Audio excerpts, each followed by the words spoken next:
ಎಷ್ಟು ನಮಗೆ ಉಪಕಾರಿಯಾಗಿದೆ post office ಅನ್ನೋದು. ಅಲ್ಲಿ ಎಷ್ಟೋ ಇನ್ವೆಸ್ಟ್ಮೆಂಟ್ ಮಾಡುವಂಥ ಪ್ರಾಡಕ್ಟ್ ಇವೆ, ಬಹಳಷ್ಟು ಜನರಿಗೆ ಗೊತ್ತೇ ಇಲ್ಲ. ಬ್ಯಾಂಕ್ಗಳಿಗಿಂತ ಪೋಸ್ಟ್ ಆಫೀಸ್ ಸ್ಕೀಮ್ಗಳು ತುಂಬ ಸುರಕ್ಷಿತ. ಭಾಳಷ್ಟು ಸೇಫ್ ಆಗಿರ್ತಕ್ಕಂಥ ಅಕೌಂಟ್ ಹೇಳಿದ್ರೆ ಅದು ಪೋಸ್ಟ್ ಆಫೀಸ್. ಬ್ಯಾಂಕ್ ದಿವಾಳಿ ಆದರೆ ಮ್ಯಾಕ್ಸಿಮಮ್ ನಿಮ್ಮ ಕವರೇಜ್ ಎಷ್ಟಿದೆ? 5 ಲಕ್ಷ. ಬಟ್ ಪೋಸ್ಟ್ ಆಫೀಸ್ದಲ್ಲಿ ನೀವು ಏನೇ ರೂಪಾಯಿ ಇಡ್ರಿ, 1 ರೂಪಾಯಿಂದ ಹಿಡಿದು 100 crore ನೀವು ಆ್ಯಸ್ ಎ ರಿಟೇಲ್ ಇನ್ವೆಸ್ಟರ್ಸ್ ಇಟ್ಟರೂ ಕೂಡ ಆ ಎಲ್ಲದಕ್ಕೂ ಗೌರ್ಮೆಂಟ್ ಆಫ್ ಇಂಡಿಯಾ ಸೋವರ್ಜಿನಿಟಿ ಗ್ಯಾರಂಟಿ ಇದೆ. ಒಂದಿಷ್ಟು ಸಂಬಳವನ್ನು ಪಡಿತಿರ್ತಾರೆ, ಪೋಸ್ಟ್ ಆಫೀಸಲ್ಲಿ ಅಕೌಂಟ್ ಓಪನ್ ಮಾಡಬೇಕು, ಒಂದಿಷ್ಟು ಹಣವನ್ನು ಹಾಕಬೇಕು ಅಂತೇಳಿ. ಆ ಒಂದು ಪ್ಲಾನಿಂಗ್ ಹೆಂಗೆ ಮಾಡ್ಕೊಳ್ಬೇಕು ಅಂತ ಫಸ್ಟು ನಿಮಗೆ ಕ್ಲಾರಿಟಿ ಏನಿರ್ಬೇಕಂದ್ರೆ ಎದಕ್ಕೋಸ್ಕರ ಮಾಡ್ತಾ ಇದ್ದೀನಿ, ನನಗೆ ಯಾವಾಗ ದುಡ್ಡು ಬೇಕು. ಪೋಸ್ಟ್ ಆಫೀಸ್ನ ವಿಚಾರಕ್ಕೆ ಸಂಬಂಧಪಟ್ಟಂತೆ ಮಧ್ಯಮ ವರ್ಗದವರು ಕೂಡ ಇದನ್ನು ಹೂಡಿಕೆ ಮಾಡಿ ಸಾಮಾನ್ಯ ಒಬ್ಬ ಇನ್ವೆಸ್ಟರು ಕೂಡ ನೀವು ಹೂಡಿಕೆ ಮಾಡ್ಬೋದು. ಮಿನಿಮಮ್ ಅಮೌಂಟಿಂದ ನೀವು ಸುಕನ್ಯಾ ಸಮೃದ್ಧಿ ಯೋಜನೆಯಲ್ಲಿ ಮಿನಿಮಮ್ 250 ರೀ. ಇನ್ಶೂರೆನ್ಸ್ ಪಾಲಿಸಿಗಳು ಏನಾದ್ರು ಪೋಸ್ಟ್ ಆಫೀಸ್ನಲ್ಲಿ ಉಪಯುಕ್ತವಾಗುವಂಥ ಒಳ್ಳೆ ಇನ್ಶೂರೆನ್ಸ್ ಬೇಕಾಗಿದೆ ಅಂದರೆ postal life insurance is the best product ಅಂತ ಹೇಳಿ ಬಯಸ್ತೇನೆ. ಹಿರಿಯ ನಾಗರಿಕರಿಗೆ ಯಾವೆಲ್ಲ ಪ್ಲಸ್ ಪಾಯಿಂಟ್ ಇದೆ ಅಂತ? ಸೀನಿಯರ್ ಸಿಟಿಜನ್ ಇದ್ದರೆ SC/SS ಅನ್ನು ಸೀನಿಯರ್ ಸಿಟಿಜನ್ ಸೇವಿಂಗ್ ಸ್ಕೀಮನ್ನು ಎಕ್ಸ್ಪ್ಲೋರ್ ಮಾಡೋದು ಬೆಸ್ಟು.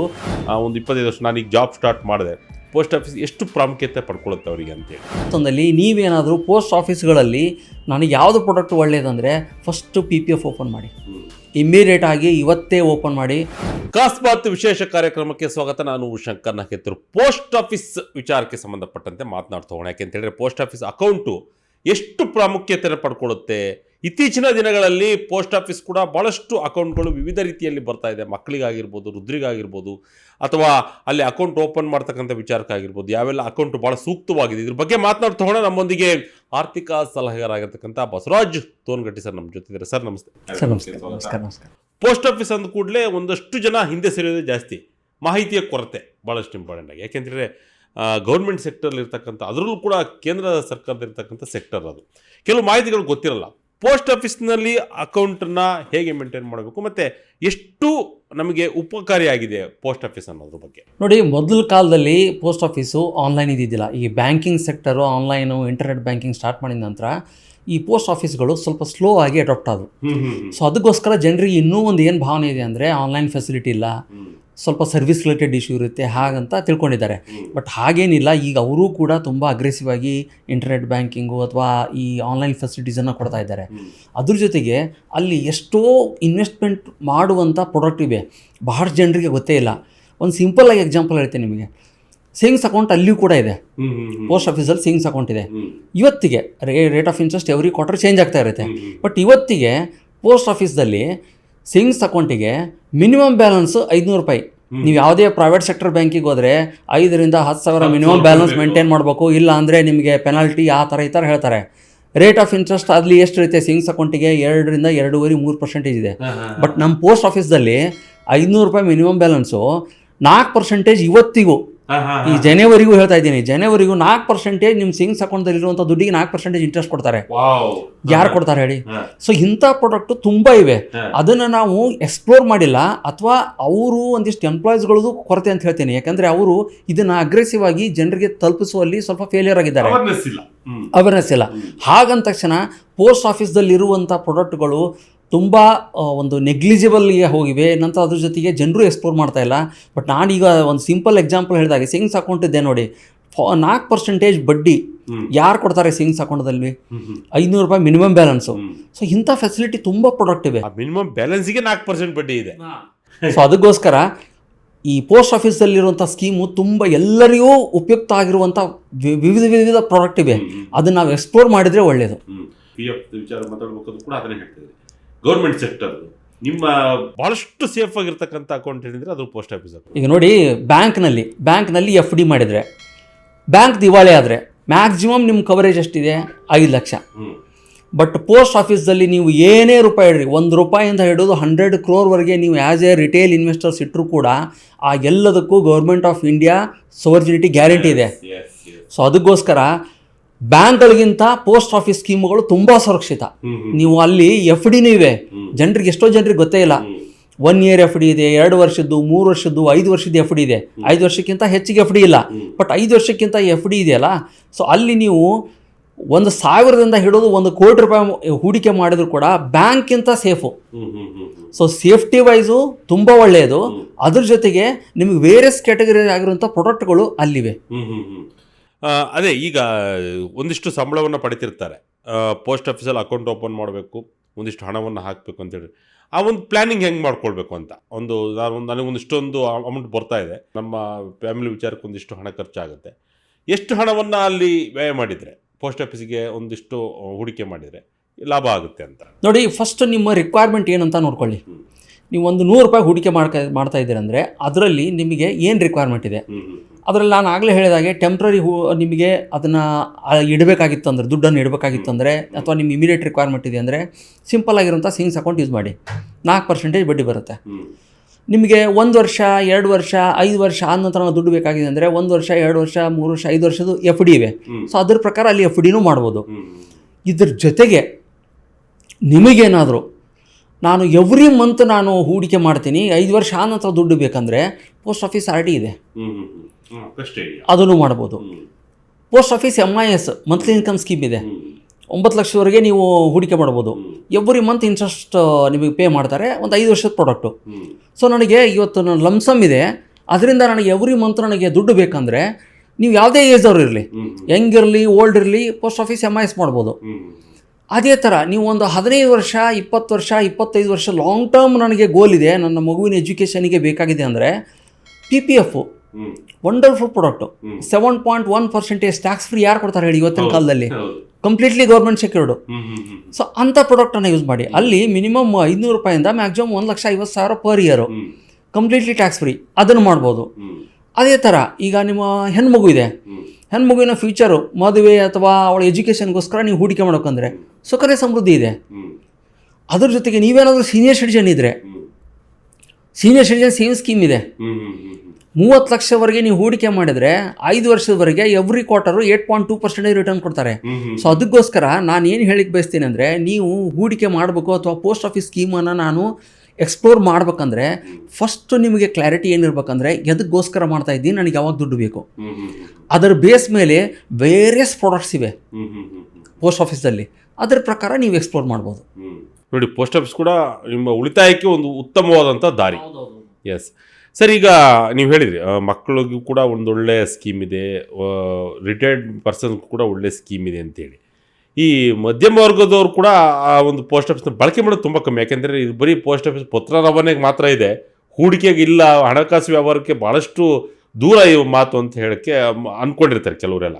ಅಂಥವ್ರಿಗೆ ಏನು ಹೇಳ್ತೀರಾ ಅಂತ ಈ ಪೋಸ್ಟ್ ಆಫೀಸ್ನ ವಿಚಾರಕ್ಕೆ ಸಂಬಂಧಪಟ್ಟಂತೆ? ಮಧ್ಯಮ ವರ್ಗದವರು ಕೂಡ ಇದನ್ನು ಹೂಡಿಕೆ ಮಾಡಿ ಆದಷ್ಟು ಹಣವನ್ನು ಒಂದಷ್ಟು ಹೆಚ್ಚಾಗಿ ಉಳಿತಾಯ ಮಾಡ್ಬೋದು. ಈಗ 5 year FD ಇದೆ, 7.4 7.6% ಇದೆ ಅಪ್ರಾಕ್ಸಿಮೇಟ್ ಆಗಿ ಇವತ್ತಿನ ಕಾಲದಲ್ಲಿ ಇಂಟ್ರೆಸ್ಟ್ ರೇಟು.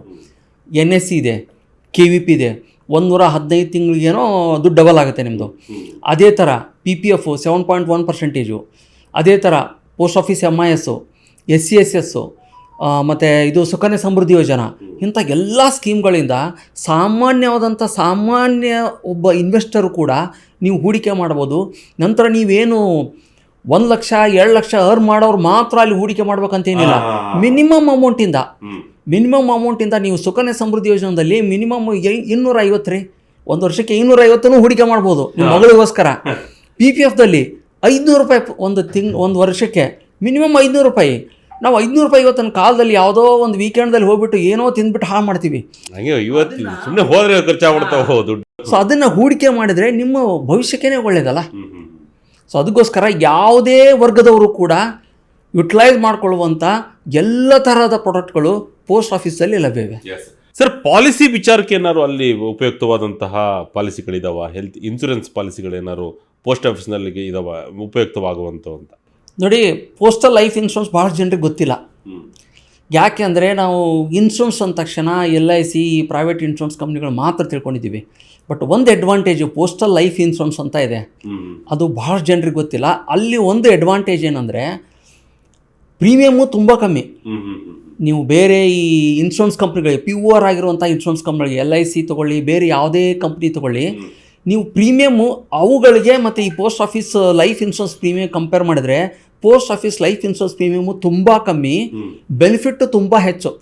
ಬೋನಸ್ ರೇಟ್ ನೋಡಿ ಅಪ್ರಾಕ್ಸಿಮೇಟ್ ಆಗಿ ಈ ಎಲ್ಲ LIC ಇಟ್ಕೊಂಡ್ಬಿಟ್ಟು ಪ್ರೈವೇಟ್ ಇನ್ಶೂರೆನ್ಸ್ ಕಂಪ್ನಿಗಳ ಬೋನಸ್ ರೇಟು ಇವತ್ತಿಗೆ 45ರಿಂದ 50 ರೂಪಾಯಿ ಇರುತ್ತೆ 1,000ಕ್ಕೆ. ಬಟ್ ಪೋಸ್ಟ್ ಆಫೀಸ್ದಲ್ಲಿ 55ರಿಂದ 58 ರೂಪಾಯಿ ಇವತ್ತು ಕೊಡ್ತಾ ಇದ್ದಾರೆ ಅವ್ರ ಬೋನಸ್ಸನ್ನು. ಸೊ ಅದಕ್ಕೋಸ್ಕರ ಪ್ರೀಮಿಯಮ್ಮು ಕಮ್ಮಿ, ಬೆನಿಫಿಟ್ಟು ಹೆಚ್ಚಿಗೆ. ಬಟ್ ಒಂದೇನು ಡಿಸ್ಅಡ್ವಾಂಟೇಜ್ ಅಂದರೆ ಅದು ಒಂದಿಷ್ಟು ಜನರಿಗೆ ಮಾತ್ರ ಸೂಕ್ತ ಆಗಿದೆ. ಯಾಕಂದರೆ ಎಲಿಜಿಬಿಲಿಟಿ ಕ್ರೈಟೇರಿಯಾ ಇದೆ. ನಾನು ಸೆಲ್ಫ್ ಎಂಪ್ಲಾಯ್ಡ್ ಇದ್ದೀನಿ, ನಾನು ಹೋಗ್ಬಿಟ್ಟು ತೊಗೊಳ್ಳೋ ಹಾಗಿಲ್ಲ. ನಾನು ಗೌರ್ಮೆಂಟ್ ಎಂಪ್ಲಾಯ್ ಇರಬೇಕು, ಸ್ಟೇಟ್ ಗೌರ್ಮೆಂಟ್ ಎಂಪ್ಲಾಯ್ ಇರಬೇಕು, ಪ್ರೊಫೆಷನಲ್ ಇರಬೇಕು, ಅಥವಾ ನೀವು ಯಾವುದಾದ್ರೂ ಒಂದು ಕಂಪನಿಯಲ್ಲಿ ವರ್ಕ್ ಮಾಡ್ತಾ ಇರಬೇಕು. ಸೊ ಇಂಥವ್ರು ಇದ್ದವರು ಕೂಡ ಆ ಪೋಸ್ಟಲ್ ಲೈಫ್ ಇನ್ಶೂರೆನ್ಸನ್ನು ತೊಗೋಬೇಕು. ನೀವು ಪೋಸ್ಟ್ ಆಫೀಸಿಗೆ ನಿಯರೆಸ್ಟ್ ಪೋಸ್ಟ್ ಆಫೀಸಿಗೆ ಹೋದರೆ ಪೋಸ್ಟಲ್ ಲೈಫ್ ಇನ್ಶೂರೆನ್ಸ್ ನನಗೆ ಬೇಕಾಗಿದೆ ಅಂದರೆ ಅಲ್ಲಿ ವೇರಿಯಸ್ ಪ್ರಾಡಕ್ಟ್ಸ್ ಇವೆ. Whole life insurance, endowment insurance, ಮಕ್ಕಳಿಗೋಸ್ಕರನೇ ಇರುವಂಥ ಪಾಲಿಸಿ ಇದೆ. ಸೊ ಈ ಥರ ವೇರಿಯಸ್ 4-5 ಪ್ರಾಡಕ್ಟ್ ಇವೆ. ಅದನ್ನು ನೀವು ತೊಗೊಂಡ್ರೆ ಈ ಟ್ರೆಡಿಷ್ನಲ್ ಬೇರೆ ಇನ್ಶೂರೆನ್ಸ್ ಕಂಪ್ನಿಗಳಿಗೆ ಹೋಗ್ಬಿಟ್ಟು ನೀವು ಹೂಡಿಕೆ ಮಾಡೋದಕ್ಕಿಂತ ನನ್ನ ಪ್ರಕಾರ ನೀವು ಆ ಥರ ಹೂಡಿಕೆಯನ್ನು ನೋಡ್ತಾ ಇದ್ದರೆ, ಒಂದೇ ಮಾತು ಇನ್ಶೂರೆನ್ಸು ಪ್ಲಸ್ ಇನ್ವೆಸ್ಟ್ಮೆಂಟನ್ನು ಕಂಬೈನ್ ಮಾಡೋದು ತಪ್ಪು. ಬಟ್ ನೀವು ಕಂಬೈನ್ ಮಾಡ್ತೀನಿ, ನನಗೆ LIC ಅಥವಾ ಪ್ರೈವೇಟ್ ಕಂಪನಿ ಇನ್ಶೂರೆನ್ಸ್ಗಳಿಂದ ಒಳ್ಳೆ ಇನ್ಶೂರೆನ್ಸ್ ಬೇಕಾಗಿದೆ ಅಂದರೆ postal life insurance is the best product ಅಂತ ಹೇಳಿ ಬಯಸ್ತೇನೆ. ಎಸ್, ಖಂಡಿತ. ನೋಡಿ, ಒಳ್ಳೆ ಮಾಹಿತಿ. ಅದು ಯಾರಿಗೂ ಕೂಡ ಗೊತ್ತೂ ಇರಲ್ಲ. ಬೆನಿಫಿಟ್ ಜಾಸ್ತಿ ಇರೋದನ್ನ ನೋಡಬೇಕು, ಅದನ್ನೇ ಕನ್ಸಿಡರ್ ಮಾಡಲ್ಲ ಕೆಲವರು. ಆ ರೀತಿಯಾದಂಥ ಪರಿಸ್ಥಿತಿ ಈ ಕಾರಣ ಪೋಸ್ಟ್ ಆಫೀಸ್ನಿಂದ ಅಭಿಯಾನಗಳಾಗಬೇಕು, ಜನಗಳಿಗೆ ಮುಡಿಸ್ತಕ್ಕಂಥ ಕೆಲಸ ಆಗಬೇಕು. ಆಗ ಸರ್ಕಾರದಿಂದ ಏನು ಬೆನಿಫಿಟ್ಸ್ ಬರುತ್ತೆ ಅದನ್ನು ತೆಗೆದುಕೊಳ್ಳೋಕೆ ಕೂಡ ಈಸಿ ಆಗುತ್ತೆ. ಸರ್, ಮಹಿಳೆಯರಿಗೋಸ್ಕರ ಏನಾದರೂ ಉಳಿತಾಯ ಯೋಜನೆಗಳು ಪೋಸ್ಟ್ ಆಫೀಸಲ್ಲಿ ಇದೆಯಾ? ನೋಡಿ, ಮಹಿಳಾ ಸನ್ಮಾನ್ ಯೋಜನೆ ಅಂತ ಇತ್ತು. ಮಾರ್ಚ್ 2025ಕ್ಕೆ ಕೊನೆಗಂಟದು. ಅಲ್ಲಿ 2 ಲಕ್ಷ ರೂಪಾಯಿ ಹೂಡಿಕೆ ಮಾಡೋದಿತ್ತು. 7.5% ಕಂಪೌಂಡಿಂಗು ರಿಟರ್ನ್ಸ್ ಇತ್ತು. ಮ್ಯಾಕ್ಸಿಮಮ್ 2 ಲಕ್ಷ ಡಿಪಾಸಿಟು, ಒಂಥರ ಡಿಪಾಸಿಟ್ ಥರ ಇತ್ತದು. ಬಟ್ ಅದು 2025 ಮಾರ್ಚಿಗೆ ಕೊನೆಗಂಡಿದೆ. ಅದಾದ ನಂತರ ರಿನ್ಯೂ ಆಗಿಲ್ಲ. ಸೊ ಅದಕ್ಕೋಸ್ಕರ ಮಹಿಳೆಗೋಸ್ಕರನೇ ಅಂತ ಇರುವಂಥ ಆ ಒಂದು ಪ್ರಾಡಕ್ಟ್ ಈಗಿಲ್ಲ. ಬಟ್ ಹೆಣ್ಣು ಮಕ್ಕಳಿಗೋಸ್ಕರ ಅಂತ SSY ಇದೆ, ನಿಮ್ಮ ಮಕ್ಕಳಿಗೋಸ್ಕರ. ಅದು ಬಿಟ್ಟು ಉಳಿದ ಎಲ್ಲ ಪ್ರಾಡಕ್ಟ್ಗಳಲ್ಲಿಯೂ ಕೂಡ ನೀವು ಮಹಿಳೆಯರಿರಲಿ ಪುರುಷರಿರಲಿ ಯಾರೇ ಇದ್ದರೂ ಕೂಡ ನೀವು ಎಕ್ಸ್ಪ್ಲೋರ್ ಮಾಡ್ಬೋದು. ಹಿರಿಯ ನಾಗರಿಕರಿಗೆ ಯಾವೆಲ್ಲ ಪ್ಲಸ್ ಪಾಯಿಂಟ್ ಇದೆ ಅಂತ? ಸೀನಿಯರ್ ಸಿಟಿಜನ್ ಬೆಸ್ಟ್ ಪ್ರಾಡಕ್ಟ್ ಅಂದರೆ SCSS, senior citizen saving scheme. ಮೊದಲು 15 ಲಕ್ಷ ಇದ್ದದ್ದನ್ನು ಲಿಮಿಟನ್ನು ಗೌರ್ಮೆಂಟ್ ಆಫ್ ಇಂಡಿಯಾ 30 ಲಕ್ಷಕ್ಕೆ ಏರಿಸಿದೆ. 30 ಲಕ್ಷ ನೀವೇನಾದರೂ ಇವತ್ತೇ ಹೂಡಿಕೆ ಮಾಡಿದರೆ ನೆಕ್ಸ್ಟ್ 5 ವರ್ಷಕ್ಕೆ ಇವತ್ತಿನ ರೇಟ್ ಪ್ರಕಾರ 8.2% ನಿಮಗೆ ಎವ್ರಿ ಇಯರು ಇಂಟ್ರೆಸ್ಟ್ ಕೊಡ್ತಾರೆ. ಆ ಇಂಟ್ರೆಸ್ಟನ್ನು ಎವ್ರಿ ಕ್ವಾರ್ಟರ್ ನಿಮಗೆ ಪೇ ಮಾಡ್ತಾ ಹೋಗ್ತಾರೆ. ಸೊ ನೀವೇನಾದರೂ ನನ್ನ ಹತ್ರ ದುಡ್ಡಿದೆ, ನನಗೆ ಬ್ಯಾಂಕ್ FDಗಿಂತ ಹೆಚ್ಚಿಗೆ ರಿಟರ್ನ್ ಬೇಕು ಅಂತ ಅಂದರೆ ಸೀನಿಯರ್ ಸಿಟಿಜನ್ ಇದ್ದರೆ SCSSನ್ನು, ಸೀನಿಯರ್ ಸಿಟಿಜನ್ ಸೇವಿಂಗ್ ಸ್ಕೀಮನ್ನು ಎಕ್ಸ್ಪ್ಲೋರ್ ಮಾಡೋದು ಬೆಸ್ಟು. ಯಾಕಂದರೆ ನಿಮ್ಮ 30 ಲಕ್ಷನೂ ಸೇಫು, ಗ್ಯಾರಂಟಿ ಆಗಿರುವಂಥ ಇಂಟ್ರೆಸ್ಟು, ಕ್ವಾರ್ಟರ್ಲಿ ನಿಮ್ಮ ದೈನಂದಿನ ಜೀವನಕ್ಕೆ ನಿಮಗೇನು ದುಡ್ಡು ಬೇಕಾಗಿದೆಯಲ್ಲ ಅದರಿಂದ ಅಲ್ಲಿ ಇದು ಮಾಡ್ಬೋದು. 30 ಲಕ್ಷ ಆಯ್ತು ಅಂತ ತಿಳ್ಕೊಳ್ಳಿ. 30 ಲಕ್ಷಕ್ಕಿಂತ ನನಗೆ ಹೆಚ್ಚಿಗೆ ಆಗ್ಬೇಕಂದ್ರೆ ಅವಾಗ ಪೋಸ್ಟ್ ಆಫೀಸ್ MIS ಇದೆ, ಮಂತ್ಲಿ ಇನ್ಕಮ್ ಸ್ಕೀಮು. ಅಲ್ಲಿ ಹೂಡಿಕೆ ಮಾಡಿ, ಅಲ್ಲಿ ಸ್ವಲ್ಪ ರೇಟ್ ಆಫ್ ಇಂಟ್ರೆಸ್ಟ್ ಕಮ್ಮಿ ಸೀನಿಯರ್ ಸಿಟಿಜನ್ ಸೇವಿಂಗ್ ಸ್ಕೀಮ್ಗಿಂತ. ಬಟ್ ಸ್ಟಿಲ್ ನಿಮಗೇನಾದರೂ ಗ್ಯಾರಂಟಿಯಾಗಿ ನನಗೆ ಯಾವುದೇ ಚಿಂತೆ ಇರಲಾರ್ದೆ ನನಗೆ ಹೂಡಿಕೆ ಮಾಡಿ ನನಗೆ ದುಡ್ಡು ಬರಬೇಕಂದ್ರೆ ಪೋಸ್ಟ್ ಆಫೀಸ್ MISನು ಮಾಡ್ಬೋದು. ಸೊ ಸೀನಿಯರ್ ಸಿಟಿಜನ್ಗೆ first option senior citizen saving scheme. ಅದು ಬಿಟ್ಬಿಟ್ಟು ಇನ್ನೂ ನನ್ನ ಹತ್ರ ದುಡ್ಡಿದೆ, ನಾನು ಸೇಫ್ಟಿ ನೋಡ್ತಾ ಇದ್ದೀನಿ, ಬ್ಯಾಂಕ್ಗಳಿಗಿಂತನೂ ನಾನು ಸೇಫ್ಟಿ ಬೇಕಂದರೆ post office MIS is best. Sir, yes, post ಆಫೀಸ್ನಲ್ಲಿ ಹೂಡಿಕೆ ಮಾಡ್ತಿರ್ತೀವಿ, ಹಣವನ್ನು ಉಳಿತಾಯ ಮಾಡ್ತಿರ್ತೀವಿ. ಈ ರೇಟ್ ಆಫ್ ಇಂಟ್ರೆಸ್ಟಿನ ವಿಚಾರ ಭಾಳಷ್ಟು ಕೆಲಸ ಮಾಡುತ್ತೆ. ಯಾಕೆಂತ ಹೇಳಿದ್ರೆ ಪ್ರತಿಯೊಂದು ನೋಡೋದು ಕೂಡ ರೇಟ್ ಆಫ್ ಇಂಟ್ರೆಸ್ಟ್. ಹಾಗಾಗಿ ಏರಿಳಿತಗಳು ಹೇಗಿರುತ್ತೆ, ಎಷ್ಟು ಪರ್ಸೆಂಟೇಜ್ ಸದ್ಯಕ್ಕೆ ಸಿಗ್ತಾ ಇರ್ತಕ್ಕಂಥ ರೇಟ್ ಆಫ್ ಇಂಟ್ರೆಸ್ಟ್ ಅಂತ ನೋಡಿ. ಪೋಸ್ಟ್ ಆಫೀಸ್ದಲ್ಲಿ ಒಂದಿಷ್ಟು ಪ್ರಾಡಕ್ಟ್ಗಳಿಗೆ rate of interest every quarter change ಆಗ್ತಾ ಇರುತ್ತೆ. ಫಾರ್ ಎಕ್ಸಾಂಪಲು, ನಿಮ್ಮ ಸೇವಿಂಗ್ಸ್ ಅಕೌಂಟ್ ಮೇಲಿರುವಂಥ ಇಂಟ್ರೆಸ್ಟು, ನಿಮ್ಮ FDಗಳ ಮೇಲಿರುವಂಥ ಇಂಟ್ರೆಸ್ಟು, ನಂತರ PPF ಮೇಲೆ ಇರುವಂಥ ಇಂಟ್ರೆಸ್ಟು, SSY ಮೇಲೆ ಇರುವಂಥ ಇಂಟ್ರೆಸ್ಟು, ನಂತರ ಈ SCSS ಮೇಲೆ ಇರುವಂಥ ಇಂಟ್ರೆಸ್ಟು ಎವ್ರಿ ಕ್ವಾರ್ಟರ್ ಎಲ್ಲ ಪ್ರಾಡಕ್ಟ್ ಮೇಲೂ ಚೇಂಜ್ ಆಗ್ತಾ ಇರುತ್ತೆ.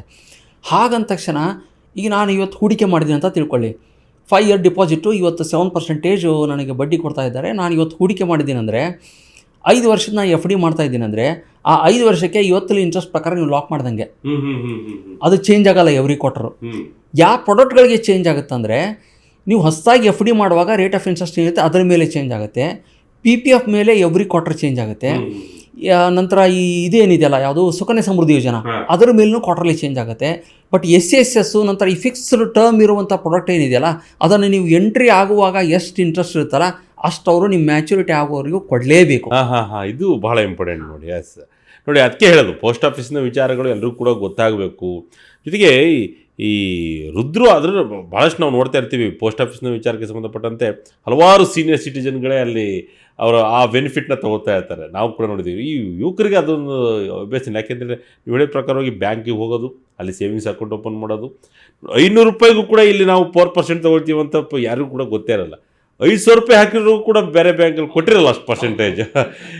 ಈ ಪೋಸ್ಟ್ ಆಫೀಸ್ ಬಗ್ಗೆ ಇನ್ನಷ್ಟು ಮಾಹಿತಿ ಕೊಡೋದಂದರೆ ಯುವಕರಿಗೆ ಭಾಳಷ್ಟು ಈಗಿನ ಒಂದು 25 ವರ್ಷ ನಾನೀಗ ಜಾಬ್ ಸ್ಟಾರ್ಟ್ ಮಾಡಿದೆ, ಪೋಸ್ಟ್ ಆಫೀಸ್ ಎಷ್ಟು ಪ್ರಾಮುಖ್ಯತೆ ಪಡ್ಕೊಳ್ಳುತ್ತೆ ಅವರಿಗೆ ಅಂತೇಳಿ. ನೋಡಿ, ಒಂದನೇ ಪ್ರಾಡಕ್ಟು, ನೀವು ಹೆಂಗಿದ್ದೀರಾ, ನಾನು ಹೂಡಿಕೆ ಮಾಡ್ತಾ ಇದ್ದೀನಿ especially long term ಗೋಲಿಗೆ.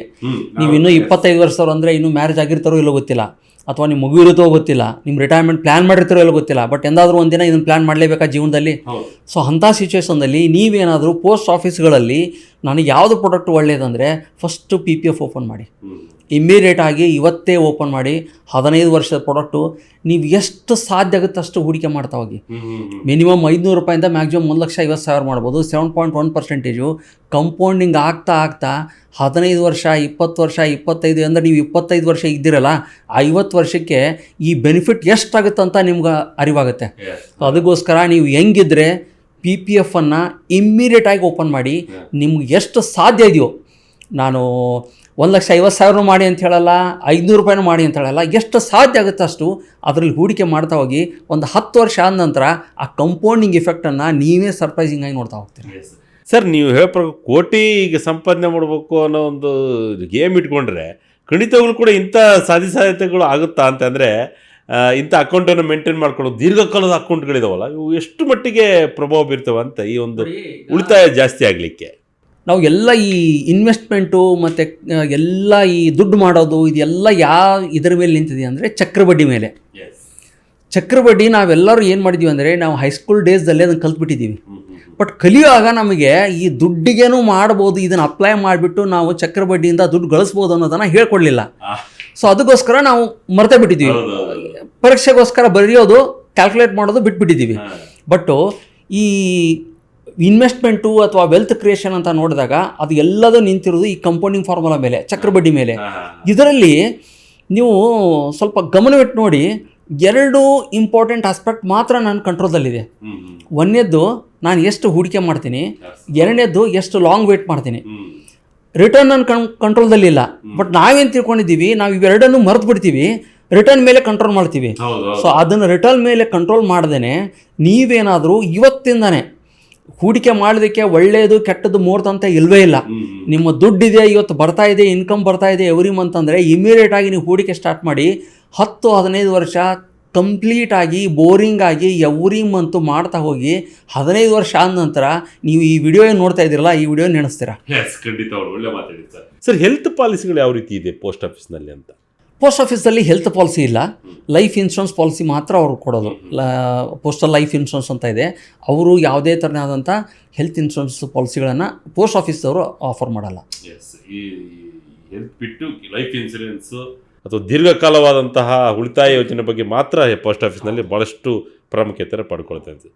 S sir, thank you sir. ಇಷ್ಟೊತ್ತು ಪೋಸ್ಟ್ ಆಫೀಸ್ ವಿಚಾರವಾಗಿ ಸಾಕಷ್ಟು ಮಾಹಿತಿಯನ್ನು ಸಾರ್ವಜನಿಕರಿಗೆ ತಿಳಿಸ್ಕೊಡೋದಕ್ಕೆ ಧನ್ಯವಾದಗಳು ಸರ್.